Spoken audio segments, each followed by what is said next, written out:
there, it's Jen and Elke, and welcome to another episode of the Jen and Elke Clarke Show. And today we are talking all about how to ensure that your products create passive income for you on Zazzle.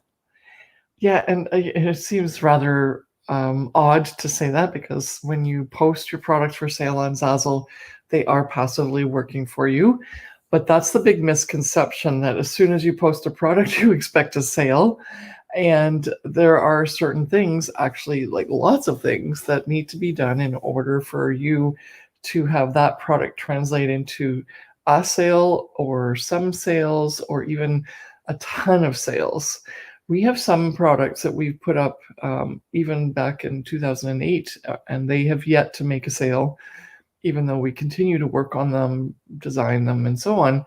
And then there's others that we put up in 2008 that have made us tens of thousands of dollars, even sometimes like multiples of tens of thousands of dollars, like closer to 100,000. So what is the difference and what makes this work for you? There's so many things that are involved. One of them is that you have to be posting your product at the right time in the right place. But there are also other things that could happen that you have neglected to do, because we've also done this. So we're coming from a learning experience where it could have been a great seller, but it didn't happen because of certain things. And because of that, it wasn't actively, or it wasn't a passive income. You were in need of actively, constantly fixing things. So one thing in particular is design, which means that if you didn't make the design properly, or you didn't create a design that was lucrative or desirable for the customer, then unfortunately, even though you've done all the research, you've done everything right, the design just didn't nail it, and so the customer isn't willing to open their wallet for it. So that's when you become active again in your journey on Zazzle to make that idea work, because you haven't actually generated a product that works for the customer, and so you have to actively keep making new stuff. That's one of the reasons why we do all this training for our students, is because this is one of the things that is the key aspect. And it seems like a moment, because it's like, of course, but we as artists think our designs are great, which more than likely they are, but they're not tweaked to meet the customer's needs, and so therefore they don't get it, or they aren't led into the process, or there are things that you think are great because you love the actual artwork or graphic or whatever, but on the way the customer sees it, they see it from a fresh and different perspective, and therefore they actually don't get it, right? And so they need some help actively being able to explain it to them, which that's when promotion comes in, and blog posts, and posting on stories on Instagram to explain what this is. But we want you to have passive income, so we want to make you move to the next level with design. But that's about as much as we can talk about here on the show about design. But we can talk about some of the things, and Jen's going to take over in a minute, because I like to just introduce things, and I realize, I've been talking for 5 minutes. Then what we can do is, if, like, let's say your design is good, right? There are so many factors that are still stopping that design from being sold. And these are the things we're going to just quickly go over today, because we can talk about them for a while.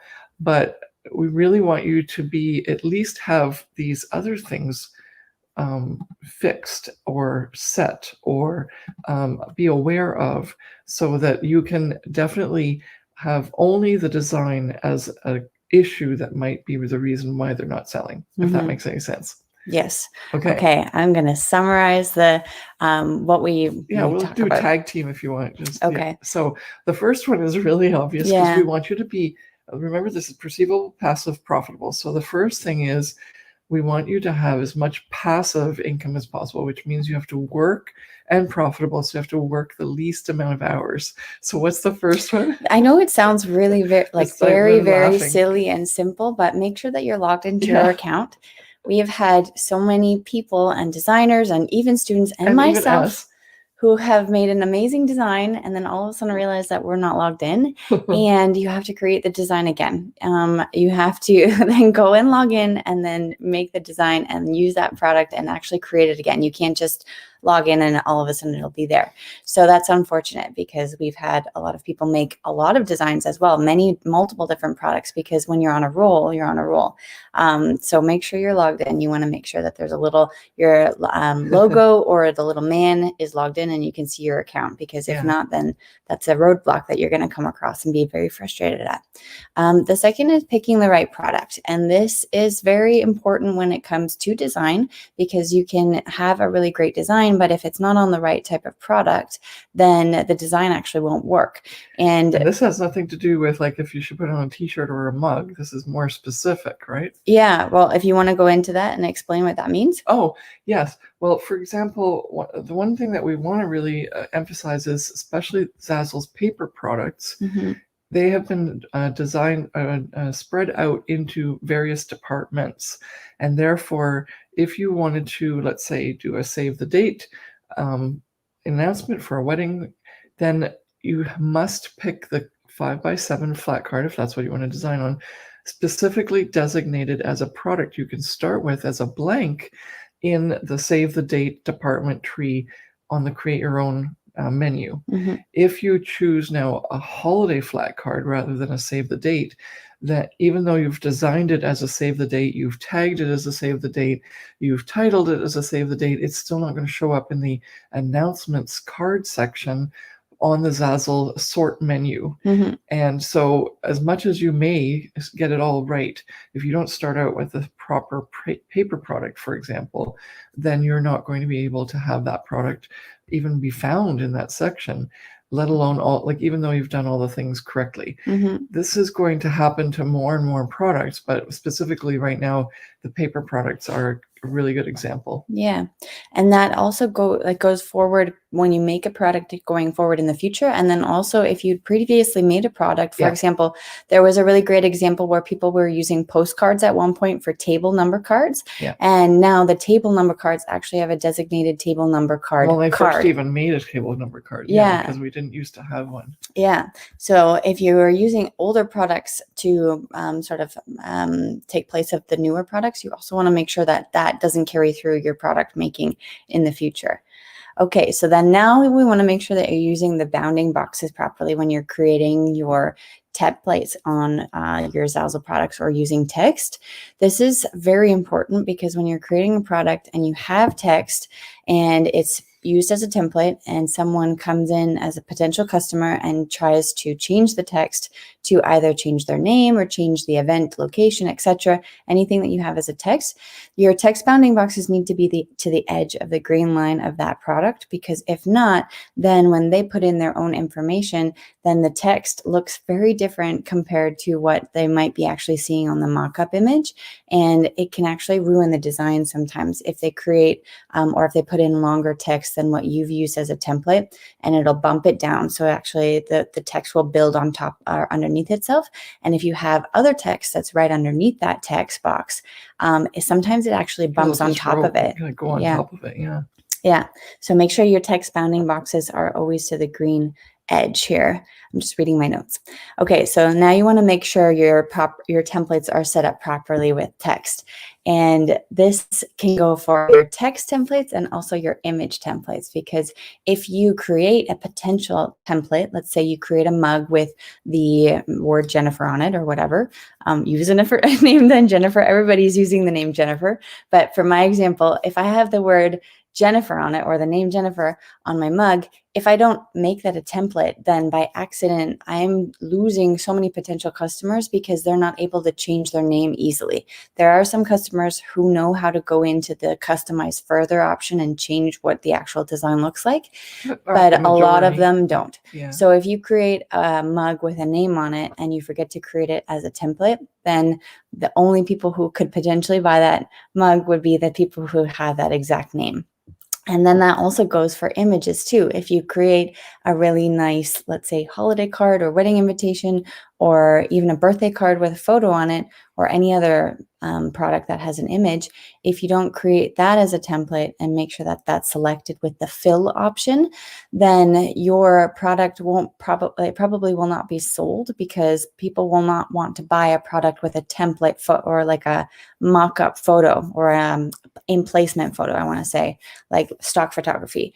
They want to obviously change it for their own. So if they're not able to do that easily, they're going to shy away from buying your product. Okay. Now, if you want, I just covered that one. Awesome. If you wanted to optimize your product for doing publishing, this one? Okay. So the other thing is that when you get to the point where you've set up your templates, you put the text bounding boxes properly, and you've got your design ready to go, you're on the right type of product, then the next thing is you have to post for sale, right? So there's that page that comes up where you get a lot of questions that you have to answer. What's the title? What's the description? What kind of titles and tags? Where should it go? Where should it go in the department tree on Zazzle? Where should it go on the store category in your own store? So make sure you fill all of those out very well, because if you don't, then unfortunately you're losing out on the option of being able to have that product searched to the best of its ability. You're creating basically the back end of a website page, because each product on Zazzle is technically a website page, and therefore you're creating all the SEO, and that takes some skill and practice. And so it's really highly advisable that you get some help with that, because if you're not getting any views, then that's the problem, is you're not setting it up properly for SEO. And that's where the publishing part, where it says post the product for sale, you have to fill all that out and really take care to get the information that you need to properly direct that product where it needs to go. We find that so much is angst and frustration is built up in the products not being found, or they don't get views, which can result in no sales, right? If no one views it, they can't buy it. Then this is where you have to really increase your skills and improve your skills to be able to get those products be found. And then, of course, the rest is up to you to make sure the design is desirable enough for them to actually say, yes, I want to buy this. Okay, is that the last one on the list? Yeah. Awesome. And how are we doing for time? I think we are ready to wrap up. Okay, thank you so much for watching. Thank you very much for watching, and we'll see you on the next one. Bye. Thanks for watching this week's episode of the Jen and Elke Clarke Show. What we believe to be true is that if you build your online Zazzle business using the 3 pillars, perceivable, passive, profitable, then you can create a business that gives you your dream life. To learn more about how we can work together, visit elkeclarke.com.